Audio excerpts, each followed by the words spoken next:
Guys, welcome back to my new blog. তো guys, আজকে আমি যাচ্ছি পিসি ঘর, কারণ পিসির শাশুড়ি মা মারা গেছে, ওই জন্য সকালে যাচ্ছি কলাই টলাই দিয়ে আমি চলে আসে আবার আজকে কাজে যাব।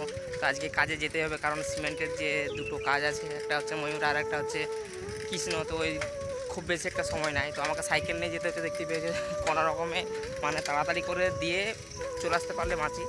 তো যাচ্ছি, তো চলো কাজের মাথায় দেখা হবে, পিসি ঘরে দেখা হবে। তো পিসি ঘরে একটা বিরাট বড় আম গাছ আছে, সবার প্রথমে ওই আম গাছটা তোমাদেরকে দেখাবো, ঠিক আছে? আম গাছে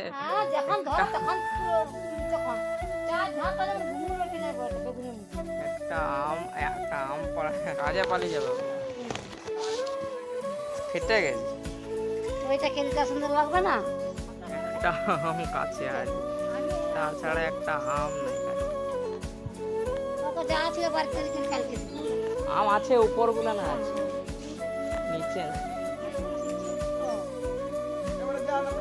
লাগা যাবে না, যাবে লাগা।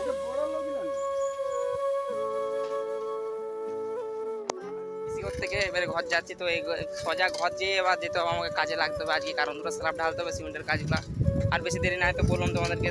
তো তোমরা যে আম গাছটা দেখলে, ওই আম গাছটা মানে প্রচুর বড় আম গাছ। তো ওটা যদি মানে ওই আম গাছটাতে যদি আম ধরে, তো আমাদের যত কুটুম বাটুম আছে সবাই খেয়ে কেউ ফুরাতে পারবে না ওই আম গাছটার আম। তো আমরা লিয়ে আসি প্রত্যেক বছরে আম ধরার পর। তো ওই আম গাছটার আমও খুব মানে সুস্বাদু মিষ্টি আর কি। তো গাইস, যদি ভিডিওটা ভালো লাগে তো একটা লাইক করে দেওয়া, চ্যানেলটা সাবস্ক্রাইব করে নিও। তো নেক্সট ভিডিওতে দেখাচ্ছি, টাটা, বাই বাই।